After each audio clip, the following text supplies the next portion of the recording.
Você sabe o que é pneumatologia?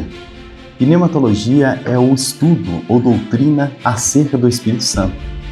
Nesse estudo ou nessa doutrina nós vamos aprender se o Espírito Santo é uma pessoa ou se ele é uma emanação de Deus. Então vem comigo nessa jornada, porque teologia é show!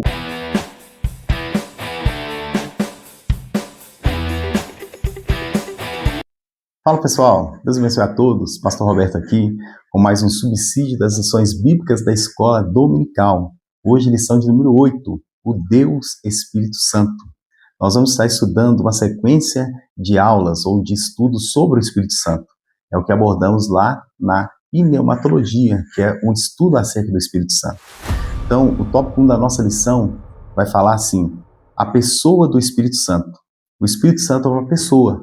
Por quê? Ele é uma pessoa, porque ele age com autonomia, ou seja, ele tem vontade própria, ele tem propósito, ele pode ser entristecido, e isso demonstra o quê? A sua sensibilidade às suas emoções. Ele ensina, isso demonstra a sua inteligência e consciência, ele guia os crentes, distribui dons, fala com clareza, administra a igreja de Cristo aqui na Terra.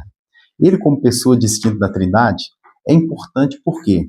Porque isso é essencial para refutar heresias, como, por exemplo, o modalismo, que dizia que Pai, Filho e Espírito Santo são apenas modos sucessivos de uma única pessoa divina, e também para refutar ou combater aí o arianismo e também os pneumatômacos, que negavam a divindade do Espírito Santo. Só que o que a Bíblia fala sobre essa distinção? Ela fala lá em João capítulo 14, versículo 26, que o Pai envia o Espírito a pedido do Filho. Ou seja, dentro da Trindade nós vemos a distinção das pessoas. O Pai é um, o Filho é um, o Espírito Santo é outra pessoa. O Consolador prometido, segundo aí a nossa teologia sistemática pentecostal, Consolador vem do grego parakletos, que significa ajudador, aquele que encoraja, aquele que conforta. Também pode ser traduzido como advogado, aquele que intercede e defende alguém diante de uma autoridade. Segundo a nossa declaração de fé, quando nós lemos lá outro consolador, significa que a palavra outro indica aqui alguém da mesma natureza, da mesma espécie e da mesma qualidade. Ou seja, assim como o Filho é Deus, como o Pai é Deus, o Espírito Santo também é Deus. Então, se você está gostando desse conteúdo, deixa aí o seu joinha, dê o seu like, compartilhe esse vídeo com seus alunos da Escola Dominical, com seu amigo que é professor também. Deixa aí o seu comentário e vamos seguir juntos nessa jornada aqui, ó. Tópico 2, a divindade de Jesus. Debate filioque. A expressão latina filioque, né, que fala a respeito aí da questão do Filho também ter enviado o Espírito, isso aí é para reforçar esse ensinamento bíblico que diz que o Espírito Santo procede do Pai e também do Filho. Jesus dizia que ele rogaria ao Pai e o Pai enviaria o Espírito Santo em nome dele. Está lá em João capítulo 15, versículo 16.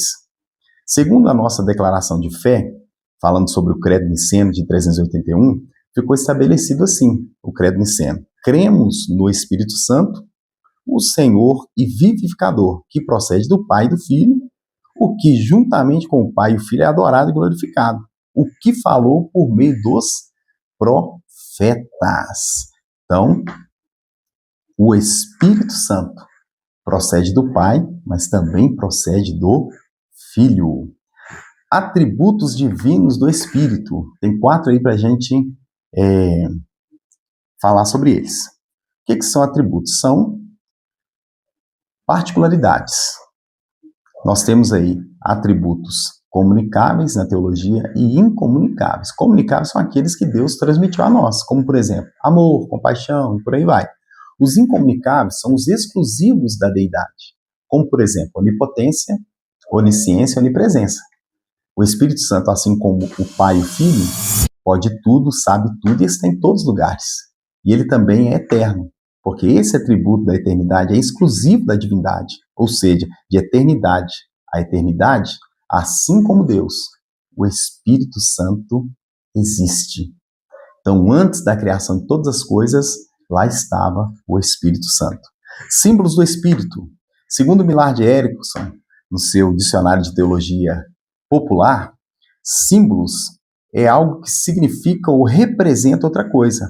Os dois podem ter uma conexão inerente, mas não são equivalentes em sentido literal. Por exemplo, um símbolo do Espírito Santo é o fogo. O Espírito Santo é fogo? Não, mas o fogo é o símbolo do Espírito Santo. Por quê? Porque representa o batismo, representa a pureza e o poder do Espírito Santo. O Espírito Santo é água? Não, mas a água é um símbolo do Espírito Santo porque traz refrigério à alma de todo aquele que nele crê. O vento também é um símbolo do Espírito Santo porque mostra a sua natureza invisível. Não vemos o vento, não sabemos para onde ele vai nem para onde ele vem, mas nós sabemos quando ele está presente, porque sentimos a sua presença. Da mesma forma é o Espírito. O Espírito Santo nós não podemos ver, mas nós o sentimos. Por isso, o vento é um símbolo da natureza invisível do Espírito. O óleo é um símbolo do Espírito Santo porque representa aí unção e consagração para o serviço. A pomba, digamos aí, que é um dos símbolos mais conhecidos do Espírito. Por quê? Porque quando Jesus ele é batizado no Rio Jordão, a voz de Deus sai, fala, esse é o meu filho amado, e o Espírito Santo desce como forma corpórea de pomba. A pomba é o símbolo da paz, então representa o Espírito Santo. Cada símbolo atua como figura para a compreensão e caráter e atuação do Espírito Santo. Então, se está gostando aí, não esquece do joinha, hein? Deus te abençoe em nome de Jesus. Tópico 3. As obras do Espírito Santo. O Espírito Santo e a encarnação. O evento da encarnação é uma ação trinitária. O Pai envia o Filho assume a forma humana e o Espírito realiza o milagre da concepção. De que forma? Vamos aqui por partes aqui, ó. Primeiro, descerá sobre ti o Espírito. Segundo, a virtude do Altíssimo te cobrirá. Terceiro, o santo que de ti nascerá será chamado o quê? Filho de Deus. Por que Jesus é chamado Filho de Deus? Porque aqui, ó, a virtude do Altíssimo cobriria Maria. E aquele que nasceria do ventre de Maria seria então quem? Seria o Filho de Deus. O Filho é gerado do Pai. Então o Filho aí, ó, é o Moses Patria, é da mesma essência que o Pai. O Espírito Santo e a ressurreição. A vida e o poder da morte, sem sombra de dúvidas, são atribuições exclusivas de Deus. Só Deus tem esse poder. A ressurreição de Cristo é uma obra da Trindade. Em que sentido? O Pai ressuscitou o Filho. Atos capítulo 2, versículo 24. O Filho é a própria ressurreição. João capítulo 11, versículo 25. E o Espírito Santo é o agente vivificador. É o Espírito Santo que opera essa ressurreição. Está aqui em Romanos capítulo 8, versículo de número 11. E para a gente finalizar, o Espírito Santo e a santificação.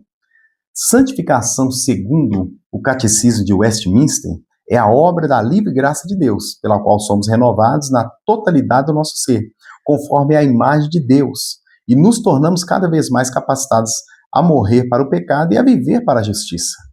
Então, a santificação ela se dá, pelo menos, em duas dimensões.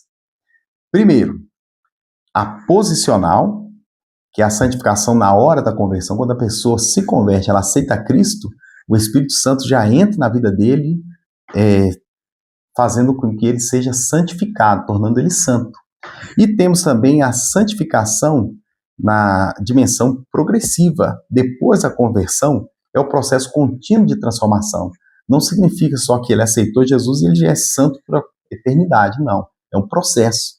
Por isso que na santificação tem que ter a cooperação do crente. Por quê? Jesus não vai santificar quem não quer ser santificado.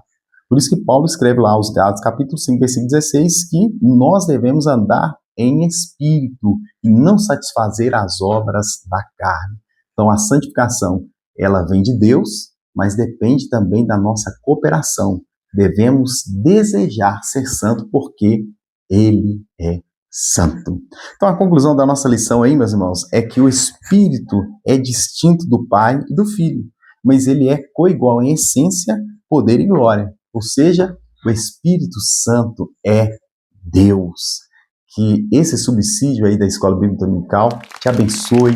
E eu te aguardo semana que vem para um próximo vídeo aí das nossas lições bíblicas da Escola Dominical. E continua dando seu like, seguindo o canal, compartilhando, porque teologia é show!